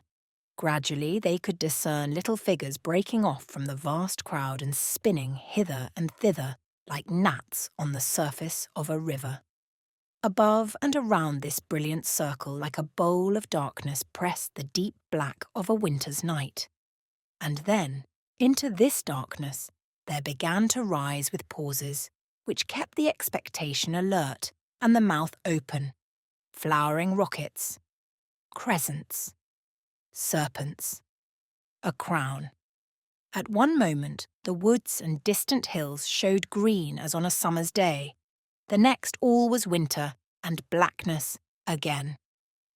By this time Orlando and the princess were close to the royal enclosure and found their way barred by a great crowd of the common people, who were pressing as near to the silken rope as they dared. Loath to end their privacy and encounter the sharp eyes that were on the watch for them, the couple lingered there, shouldered by apprentices, tailors, fishwives, horse-dealers, coney-catchers, starving scholars, maid-servants in their wimples, orange girls, ostlers, sober citizens, bawdy tapsters, and a crowd of little ragamuffins such as always haunt the outskirts of a crowd, screaming and scrambling among people's feet. All the riffraff of the London streets indeed was there, jesting and jostling, here casting dice, telling fortunes, shoving, tickling, pinching. Here uproarious, there glum, some of them with mouths gaping a yard wide, others as little reverent as doors on a housetop, all as variously rigged out as their purse or stations allowed, here in fur and broadcloth, there in tatters with their feet kept from the ice only by a dishclout bound about them. The main press of people, it appeared, stood opposite a booth or stage, something like our Punch and Judy show upon which some kind of theatrical performance was going forward. A black man was waving his arms and vociferating. There was a woman in white laid upon a bed. Rough though the staging was, the actors running up and down a pair of steps and sometimes tripping, and the crowd stamping their feet and whistling, or when they were bored, tossing a piece of orange peel onto the ice which a dog would scramble for. Still the astonishing, sinuous melody of the words stirred Orlando like music. Spoken with extreme speed and a daring agility of tongue, which reminded him of the sailors singing in the beer gardens at Wapping. The words, even without meaning, were as wine to him. But now and again, a single phrase would come to him over the ice, which was as if torn from the depths of his heart. The frenzy of the Moor seemed to him his own frenzy, and when the Moor suffocated the woman in her bed, it was Sasha he killed with his own hands. At last the play was ended. All had grown dark. The tears streamed down his face. Looking up into the sky, there was nothing but blackness there too. Ruin and death, he thought, cover all. The life of man ends in the grave. Worms devour us. Methinks it should be now a huge eclipse of sun and moon, and that the affrighted globe should yawn. Even as he said this, a star of some pallor rose in his memory. The night was dark, it was pitch dark, but it was such a night as this that they had waited for. It was on such a night as this that they had planned to fly. He remembered everything. The time had come. With a burst of passion, he snatched Sasha to him and hissed in her ear, "Jour de ma vie." It was their signal. At midnight, they would meet at an inn near Blackfriars. Horses waited there. Everything was in readiness for their flight. So they parted, she to her tent, he to his. It still wanted an hour of the time. Long before midnight, Orlando was in waiting. The night was of so inky a blackness that a man was on you before he could be seen, which was all to the good, but it was also of the most solemn stillness, so that a horse's hoof, or a child's cry, could be heard at a distance of a half a mile. Many a time did Orlando, pacing the little courtyard, hold his heart at the sound of some nag's steady footfall on the cobbles, or at the rustle of a woman's dress, but the traveller was only some merchant making home belated, or some woman of the quarter whose errand was nothing so innocent. They passed, and the street was quieter than before. Then those lights which burnt downstairs in the small huddled quarters where the poor of the city lived moved up to the sleeping rooms, and then, one by one, were extinguished. The street lanterns in these purlieus were few at most, and the negligence of the night watchman often suffered them to expire long before dawn. The darkness then became even deeper than before. Orlando looked to the wicks of his lantern, saw to the saddle girths, primed his pistols, examined his holsters, and did all these things a dozen times at least, till he could find nothing more needing his attention. Though it still lacked some 20 minutes to midnight, he could not bring himself to go indoors to the inn parlour, where the hostess was still serving sack and the cheaper sort of canary wine to a few seafaring men, who would sit there trolling their ditties and telling their stories of Drake, Hawkins, and Grenville, till they toppled off the benches and rolled asleep on the sanded floor, The darkness was more compassionate to his swollen and violent heart. He listened to every footfall, speculated on every sound. Each drunken shout and each wail from some poor wretch laid in the straw or in other distress cut his heart to the quick, as if it boded ill omen to his venture. Yet he had no fear for Sasha. Her courage made nothing of the adventure. She would come alone in her cloak and trousers, booted like a man. Light as her footfall was, it would hardly be heard, even in this silence. So he waited in the darkness. Suddenly he was struck in the face by a blow, soft, yet heavy, on the side of his cheek. So strung with expectation was he that he started and put his hand to his sword. The blow was repeated a dozen times on forehead and cheek. The dry frost had lasted so long that it took him a minute to realise that these were raindrops falling. The blows were the blows of the rain. At first they fell slowly, deliberately, one by one. But soon the 6 drops became 60, then 600, then ran themselves together in a steady spout of water. It was as if the hard and consolidated sky poured itself forth in one profuse fountain. In the space of 5 minutes, Orlando was soaked to the skin. Hastily putting the horses under cover, he sought shelter beneath the lintel of the door, whence he could still observe the courtyard. The air was thicker now than ever, and such a steaming and droning rose from the downpour that no footfall of man or beast could be heard above it. The roads, pitted as they were with great holes, would be under water and perhaps impassable. But of what effect this would have upon their flight, he scarcely thought. All his senses were bent upon gazing along the cobbled pathway, gleaming in the light of the lantern, for Sasha's coming. Sometimes in the darkness he seemed to see her wrapped about with rain-strokes, but the phantom vanished. Suddenly, with an awful and ominous voice, a voice full of horror and alarm which raised every hair of anguish in Orlando's soul, St. Paul's struck the first stroke of midnight. 4 times more it struck remorselessly. With the superstition of a lover, Orlando had made out that it was on the 6th stroke that she would come. But the 6th stroke echoed away, and the 7th came, and the 8th. And to his apprehensive mind they seemed notes first heralding, and then proclaiming death and disaster. When the 12th struck, he knew that his doom was sealed. It was useless for the rational part of him to reason. She might be late, she might be prevented, she might have missed her way. The passionate and feeling heart of Orlando knew the truth. Other clocks struck, jangling one after another. The whole world seemed to ring with the news of her deceit and his derision.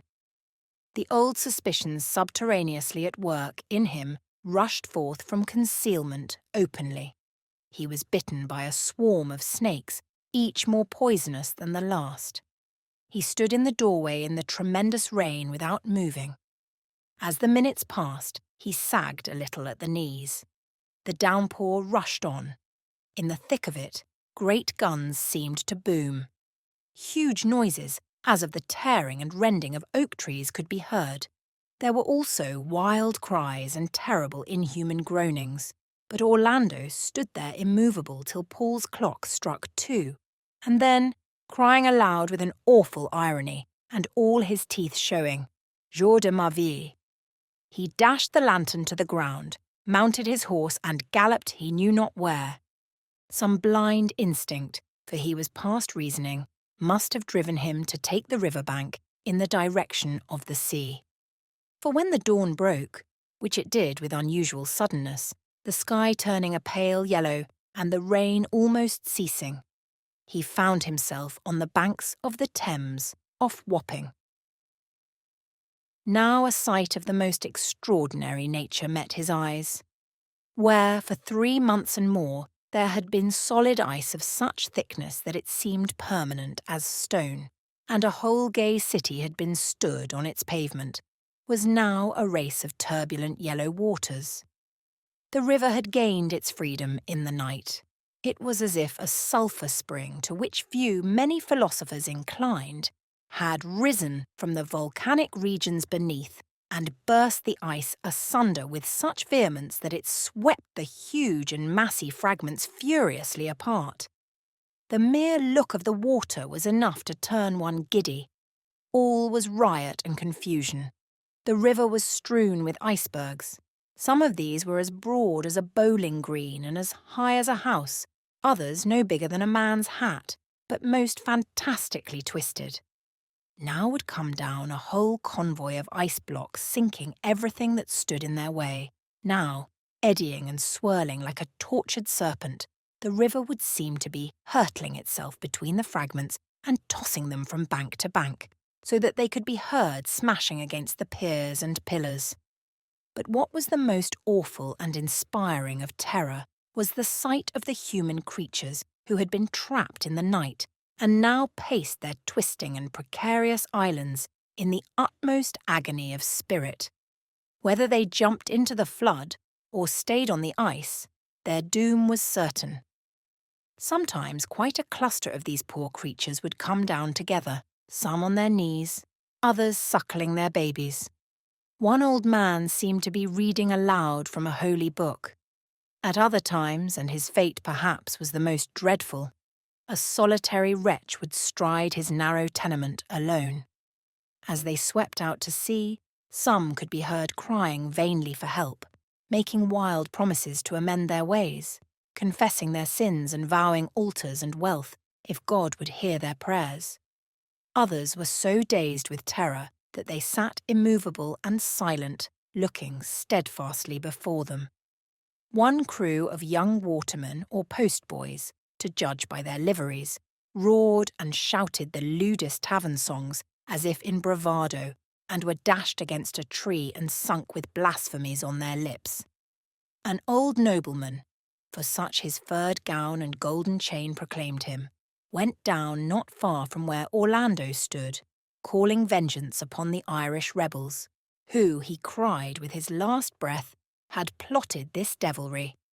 Many perished clasping some silver pot or other treasure to their breasts, and at least a score of poor wretches were drowned by their own cupidity, hurling themselves from the bank into the flood rather than let a gold goblet escape them, or see before their eyes the disappearance of some furred gown.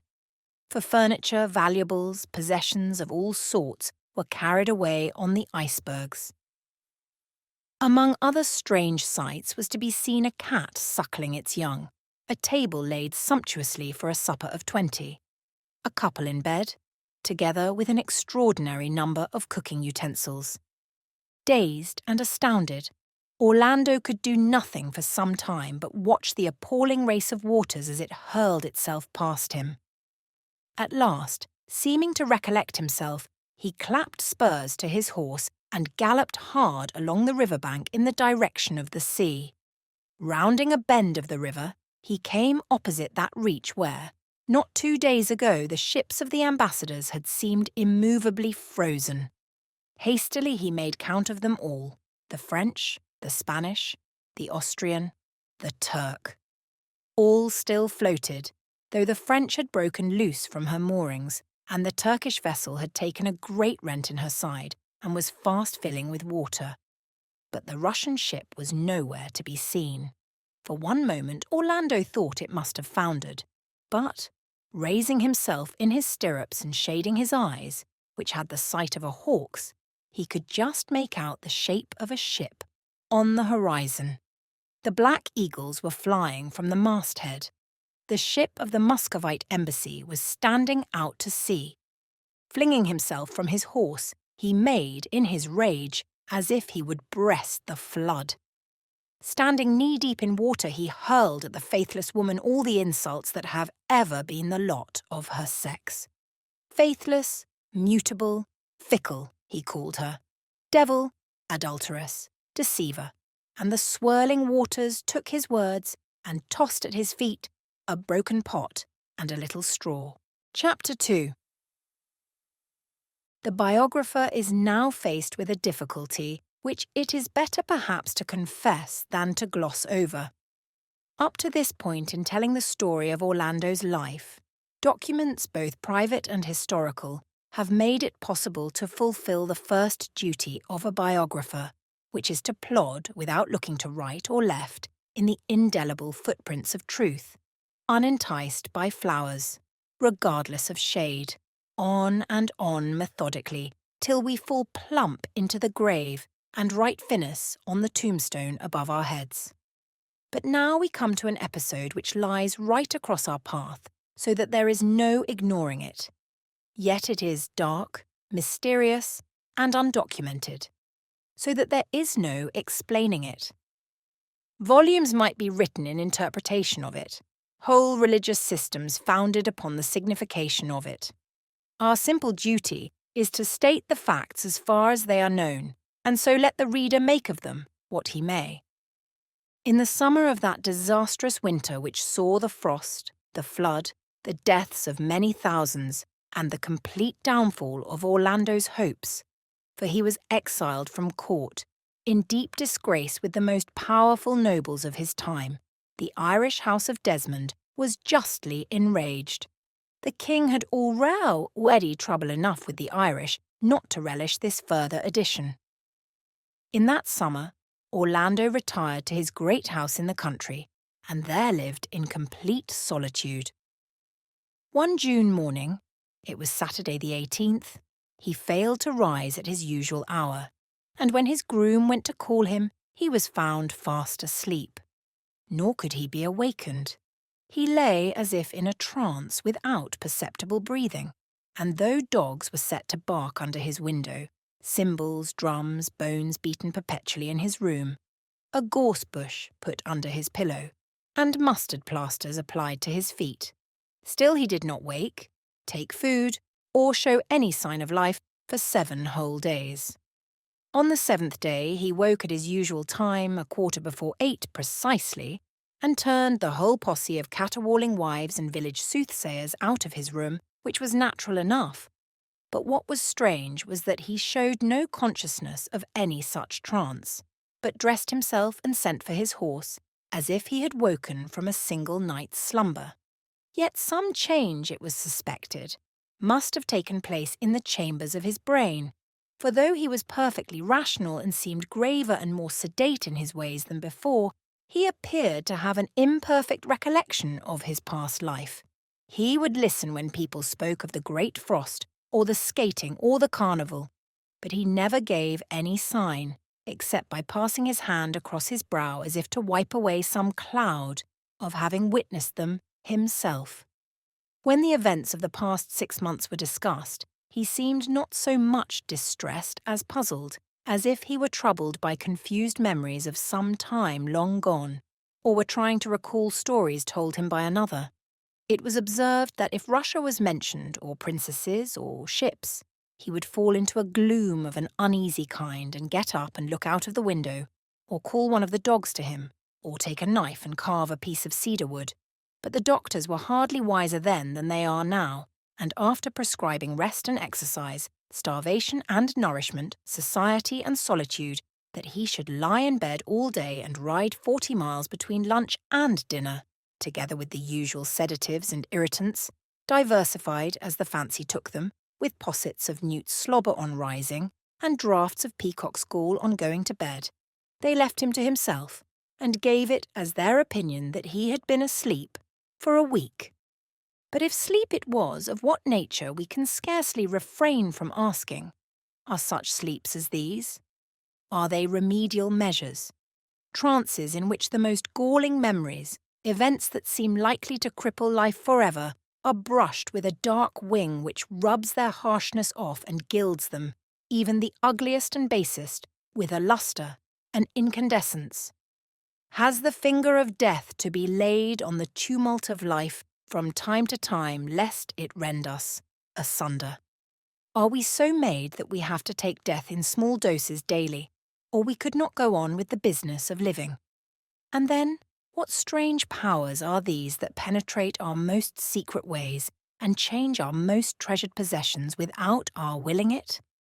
Had Orlando, worn out by the extremity of his suffering, died for a week, and then come to life again?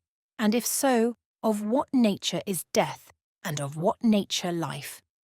Having waited well over half an hour for an answer to these questions, and none coming, let us get on with the story. Now Orlando gave himself up to a life of extreme solitude. His disgrace at court and the violence of his grief were partly the reason of it, but as he made no effort to defend himself and seldom invited anyone to visit him, though he had many friends who would willingly have done so, it appeared as if to be alone in the great house of his fathers suited his temper. Solitude was his choice. How he spent his time, nobody quite knew. The servants, of whom he kept a full retinue, though much of their business was to dust empty rooms and to smooth the coverlets of beds that were never slept in, watched in the dark of the evening as they sat over their cakes and ale, a light passing along the galleries, through the banqueting halls, up the staircase, into the bedrooms, and knew that their master was perambulating the house, alone. None dared follow him, for the house was haunted by a great variety of ghosts, and the extent of it made it easy to lose one's way and either fall down some hidden staircase or open a door which, should the wind blow it to, would shut upon one forever. Accidents of no uncommon occurrence, as the frequent discovery of the skeletons of men and animals, in attitudes of great agony, made evident. Then the light would be lost altogether, and Mrs. Grimsditch, the housekeeper, would say to Mr. Dupper, the chaplain, how she hoped his lordship had not met with some bad accident. Mr. Dupper would opine that his lordship was on his knees, no doubt, among the tombs of his ancestors in the chapel, which was in the billiard-table court, half a mile away on the south side. For he had sins on his conscience. Mr. Dupper was afraid, upon which Mrs. Grimsditch would retort rather sharply that so had most of us, and Mrs. Stukely, and Mrs. Field, and old Nurse Carpenter would all raise their voices in his lordship's praise, and the grooms and the stewards would swear that it was 1,000 pities to see so fine a nobleman moping about the house when he might be hunting the fox or chasing the deer, and even the little laundry maids and scullery maids, the Judys and the Faiths, who were handing round the tankards and cakes, would pipe up their testimony to his lordship's gallantry, for never was there a kinder gentleman, or one more free with those little pieces of silver which served to buy a knot of ribbon or put a posy in one's hair, until even the blackamoor, whom they called Grace Robinson by way of making a Christian woman of her, understood what they were at, and agreed that his lordship was a handsome, pleasant, darling gentleman in the only way she could, that is to say, by showing all her teeth at once in a broad grin. In short, all his serving men and women held him in high respect and cursed the foreign princess, but they called her by a coarser name than that, who had brought him to this pass. But though it was probably cowardice, or love of hot ale, that led Mr. Dupper to imagine his lordship safe among the tombs so that he need not go in search of him, it may well have been that Mr. Dupper was right. Orlando now took a strange delight in thoughts of death and decay, and, after pacing the long galleries and ballrooms with a taper in his hand, looking at picture after picture, as if he sought the likeness of somebody whom he could not find, would mount into the family pew and sit for hours watching the banners stir and the moonlight waver, with a bat or death's head moth to keep him company. Even this was not enough for him, but he must descend into the crypt where his ancestors lay, coffin piled upon coffin, for 10 generations together. The place was so seldom visited that the rats made free with the lead work, and now a thigh bone would catch at his cloak as he passed, or he would crack the skull of some old Sir Malise as it rolled beneath his foot.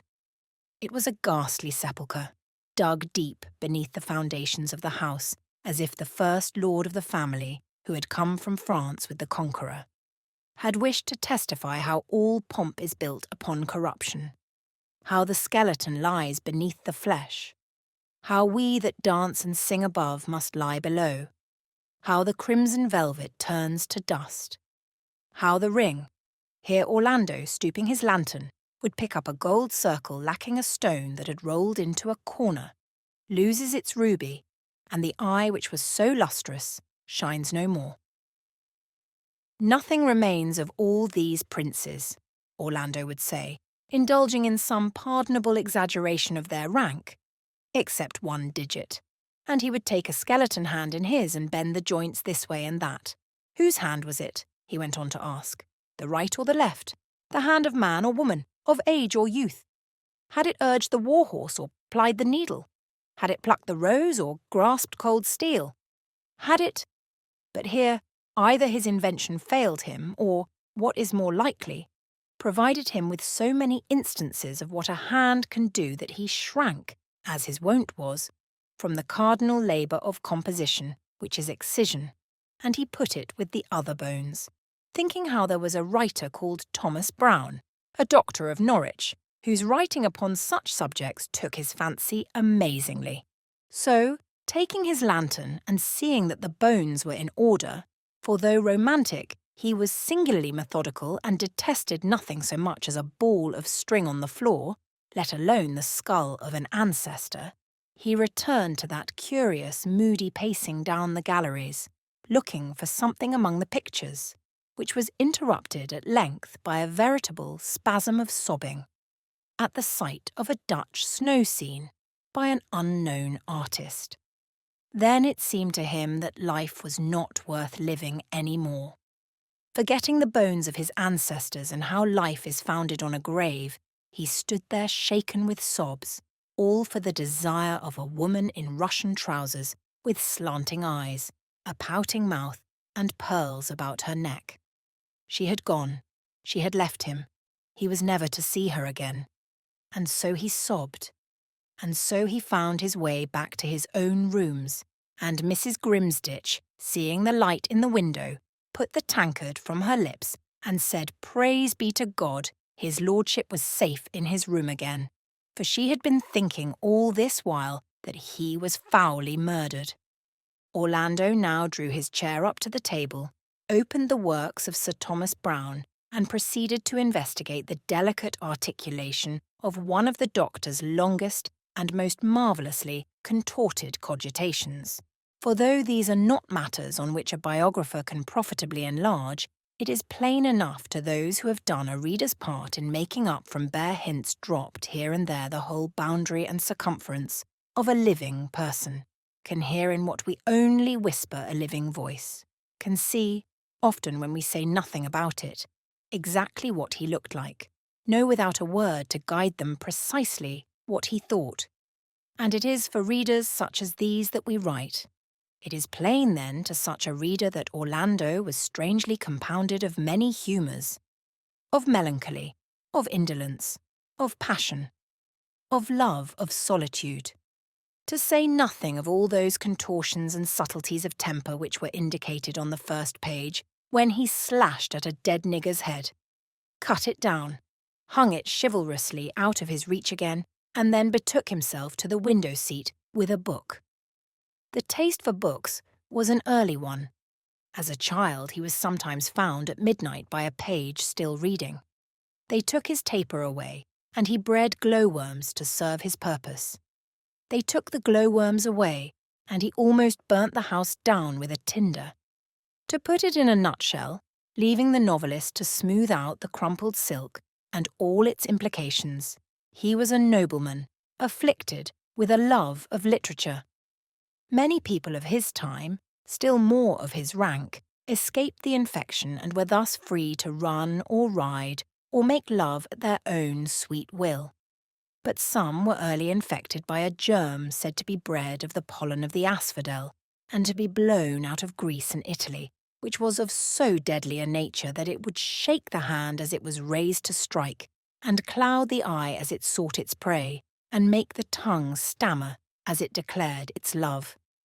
It was the fatal nature of this disease to substitute a phantom for reality, so that Orlando, to whom fortune had given every gift, plate, linen, houses, men-servants, carpets, beds in profusion, had only to open a book for the whole vast accumulation to turn to mist. The 9 acres of stone which were his house vanished. 150 indoor servants disappeared. His 80 riding horses became invisible. It would take too long to count the carpets, sofas, trappings, china, plate, cruets, chafing dishes and other movables, often of beaten gold, which evaporated like so much sea mist under the miasma. So it was, and Orlando would sit by himself, reading, a naked man. The disease gained rapidly upon him now in his solitude. He would read often 6 hours into the night. And when they came to him for orders about the slaughtering of cattle or the harvesting of wheat, he would push away his folio and look as if he did not understand what was said to him. This was bad enough and wrung the hearts of Hall, the falconer, of Giles, the groom, of Mrs. Grimsditch, the housekeeper, of Mr. Dupper, the chaplain. A fine gentleman like that, they said, had no need of books. Let him leave books, they said, to the palsied or the dying. But worse was to come. For once the disease of reading has laid upon the system, it weakens it, so that it falls an easy prey to that other scourge which dwells in the inkpot and festers in the quill. The wretch takes to writing. And while this is bad enough in a poor man, whose only property is a chair and a table set beneath a leaky roof, but he has not much to lose after all, the plight of a rich man who has houses and cattle, maidservants, asses and linen, and yet writes books, is pitiable in the extreme. The flavour of it all goes out of him. He is riddled by hot irons, gnawed by vermin. He would give every penny he has, such is the malignity of the germ, to write one little book and become famous, yet all the gold in Peru will not buy him the treasure of a well-turned line. So he falls into consumption and sickness, blows his brains out, turns his face to the wall. It matters not in what attitude they find him. He has passed through the gates of death and known the flames of hell. Happily, Orlando was of a strong constitution, and the disease, for reasons presently to be given, never broke him down as it has broken many of his peers. But he was deeply smitten with it, as the sequel shows, for when he had read for an hour or so in Sir Thomas Browne, and the bark of the stag and the call of the night watchman showed that it was the dead of night and all safe asleep, he crossed the room, took a silver key from his pocket, and unlocked the doors of a great inlaid cabinet which stood in the corner. Within were some 50 drawers of cedar wood, and upon each was a paper neatly written in Orlando's hand. He paused, as if hesitating which to open. One was inscribed the death of Ajax, another the birth of Pyramus, another Iphigenia in Aulis, another the death of Hippolytus, another Meleager, another the return of Odysseus. In fact, there was scarcely a single drawer that lacked the name of some mythological personage at a crisis of his career.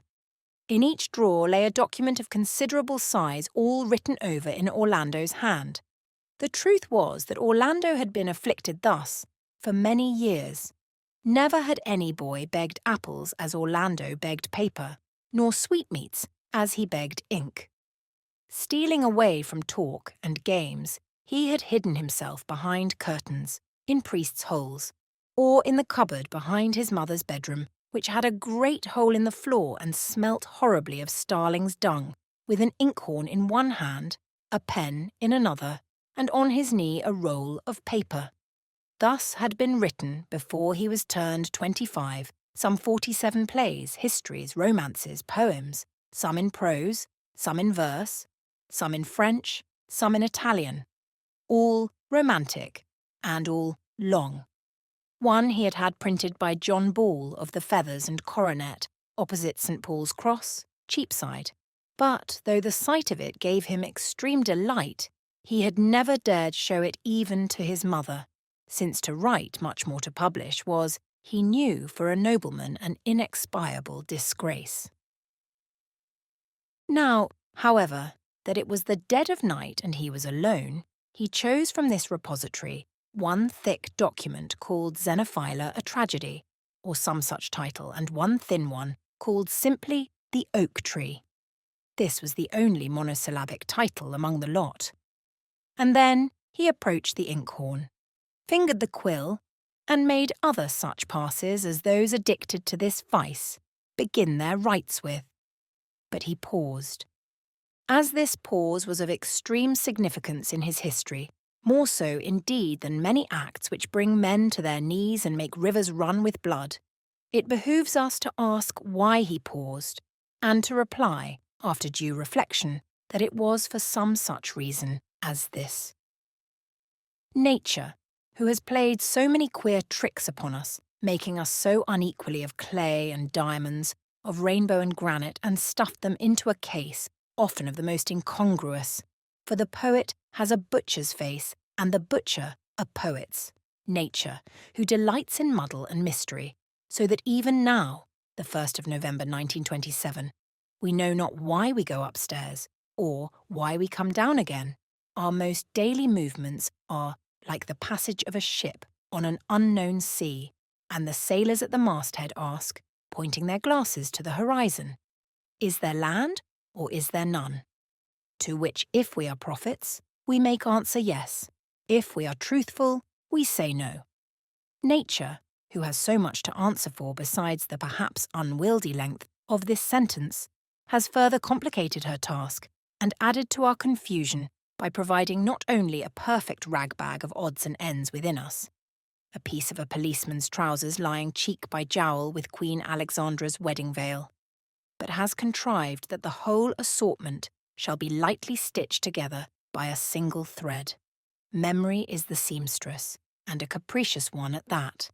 Memory runs her needle, in and out, up and down, hither and thither. We know not what comes next, or what follows after.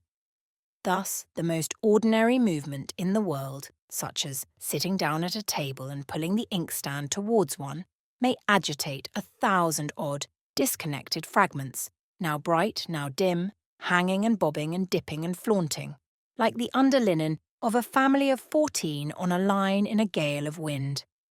Instead of being a single, downright bluff piece of work of which no man need feel ashamed, our commonest deeds are set about with a fluttering and flickering of wings, a rising and falling of lights. Thus it was that Orlando, dipping his pen in the ink, saw the mocking face of the lost princess, and asked himself a million questions instantly which were as arrows dipped in gall. Where was she, and why had she left him? Was the ambassador her uncle or her lover? Had they plotted? Was she forced? Was she married? Was she dead? All of which so drove their venom into him that, as if to vent his agony somewhere, he plunged his quill so deep into the inkhorn that the ink spurted over the table, which act, explain it how one may, and no explanation perhaps is possible, memory is inexplicable, at once substituted for the face of the princess a face of a very different sort. But whose was it, he asked himself, and he had to wait perhaps half a minute looking at the new picture which lay on top of the old, as one lantern slide is half seen through the next, before he could say to himself, "This is the face of that rather fat, shabby man who sat in Twitchett's room ever so many years ago, when old Queen Bess came here to dine. And I saw him," Orlando continued, catching at another of those little coloured rags, "sitting at the table as I peeped in on my way downstairs, and he had the most amazing eyes," said Orlando, "that ever were. But who the devil was he?" Orlando asked, for here memory added to the forehead and eyes. First, a coarse grease-stained ruffle, then a brown doublet, and finally a pair of thick boots such as citizens wear in Cheapside. "Not a nobleman, not one of us," said Orlando, which he would not have said aloud, for he was the most courteous of gentlemen. But it shows what an effect noble birth has upon the mind, and incidentally, how difficult it is for a nobleman to be a writer. A poet, I dare say. By all the laws, memory, having disturbed him sufficiently, should now have blotted the whole thing out completely, or have fetched up something so idiotic and out of keeping, like a dog chasing a cat or an old woman blowing her nose into a red cotton handkerchief, that, in despair of keeping pace with her vagaries, Orlando should have struck his pen in earnest against his paper. For we can, if we have the resolution, turn the hussy, Memory, and all her ragtag and bobtail out of the house. But Orlando paused. Memory still held before him the image of a shabby man with big, bright eyes. Still he looked. Still he paused. It is these pauses that are our undoing. It is then that sedition enters the fortress and our troops rise in insurrection. Once before he had paused, and love with its horrid rout, its shawms, its cymbals, and its heads with gory locks torn from the shoulders had burst in. From love he had suffered the tortures of the damned. Now, again, he paused, and into the breach thus made leapt ambition, the harridan, and poetry, the witch, and desire of fame, the strumpet. All joined hands and made of his heart their dancing ground. Standing upright in the solitude of his room, he vowed that he would be the first poet of his race and bring immortal lustre upon his name. He said, reciting the names and exploits of his ancestors, that Sir Boris had fought and killed the Paynim, Sir Gawain, the Turk, Sir Miles, the Pole, Sir Andrew, the Frank, Sir Richard, the Austrian, Sir Jordan, the Frenchman, and Sir Herbert, the Spaniard. But of all that killing and campaigning, that drinking and love-making, that spending and hunting and riding and eating, what remained? A skull, a finger. Whereas, he said, turning to the page of Sir Thomas Browne, which lay open upon the table. And again he paused. Like an incantation rising from all parts of the room, from the night wind and the moonlight, rolled the divine melody of those words which, lest they should outstare this page, we will leave where they lie entombed, not dead, embalmed rather, so fresh is their colour, so sound their breathing. And Orlando, comparing that achievement with those of his ancestors, cried out that they and their deeds were dust and ashes. But this man and his words were immortal. He soon perceived, however, that the battles which Sir Miles and the rest had waged against armed knights to win a kingdom were not half so arduous as this which he now undertook to win immortality against the English language.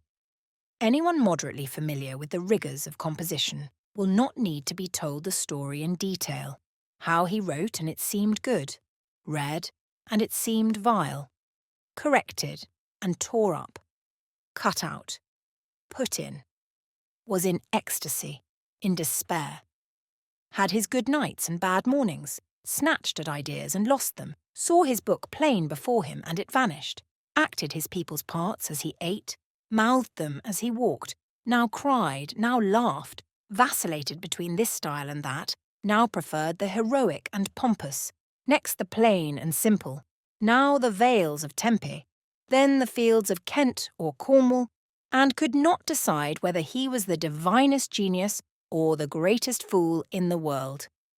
It was to settle this last question that he decided, after many months of such feverish labour, to break the solitude of years and communicate with the outer world. He had a friend in London, one Giles Isham, of Norfolk, who, though of gentle birth, was acquainted with writers, and could doubtless put him in touch with some member of that blessed, indeed sacred fraternity. For to Orlando, in the state he was now in, there was a glory about a man who had written a book and had it printed, which outshone all the glories of blood and state. To his imagination it seemed as if even the bodies of those instinct with such divine thoughts must be transfigured. They must have aureoles for hair, incense for breath, and roses must grow between their lips, which was certainly not true either of himself or Mr. Dupper. He could think of no greater happiness than to be allowed to sit behind a curtain and hear them talk. Even the imagination of that bold and various discourse made the memory of what he and his courtier friends used to talk about. A dog, a horse, a woman, a game of cards, seem brutish in the extreme. He bethought him with pride that he had always been called a scholar, and sneered at for his love of solitude and books. He had never been apt at pretty phrases. He would stand stock still, blush, and stride like a grenadier in a lady's drawing-room. He had twice fallen in sheer abstraction from his horse.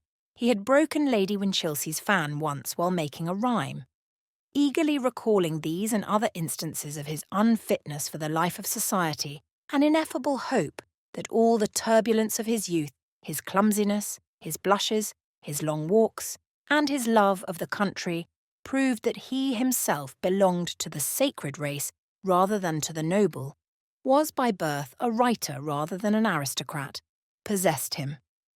For the first time since the night of the Great Flood, he was happy.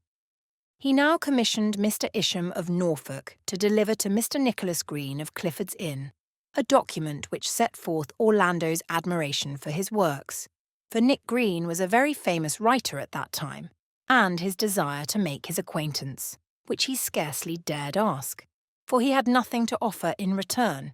But if Mr. Nicholas Green would condescend to visit him, a coach and four would be at the corner of Fetter Lane at whatever hour Mr. Green chose to appoint, and bring him safely to Orlando's house.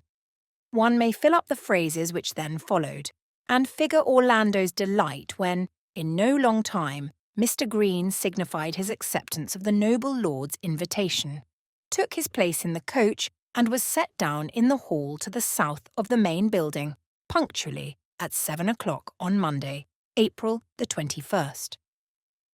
Many kings, queens, and ambassadors had been received there. Judges had stood there in their ermine. The loveliest ladies of the land had come there, and the sternest warriors. Banners hung there which had been at Flodden and at Agincourt.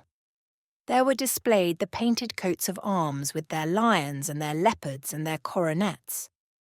There were the long tables where the gold and silver plate was stood, and there the vast fireplaces of wrought Italian marble, where nightly a whole oak tree with its million leaves and its nests of rook and wren was burnt to ashes. Nicholas Green, the poet, stood there now, plainly dressed in his slouched hat and black doublet, carrying in one hand a small bag. That Orlando, as he hastened to greet him, was slightly disappointed was inevitable. The poet was not above middle height, was of a mean figure, was lean and stooped somewhat, and stumbling over the mastiff on entering, the dog bit him. Moreover, Orlando, for all his knowledge of mankind, was puzzled where to place him. There was something about him which belonged neither to servant, squire, or noble. The head with its rounded forehead and beaked nose was fine, but the chin receded. The eyes were brilliant, but the lips hung loose and slobbered. It was the expression of the face, as a whole, however, that was disquieting. There was none of that stately composure which makes the faces of the nobility so pleasing to look at, nor had it anything of the dignified civility of a well-trained domestic's face. It was a face seamed, puckered, and drawn together. Poet though he was, it seemed as if he were more used to scold than to flatter, to quarrel than to coo, to scramble than to ride, to struggle than to rest, to hate than to love. This too was shown by the quickness of his movements, and by something fiery and suspicious in his glance. Orlando was somewhat taken aback, but they went to dinner,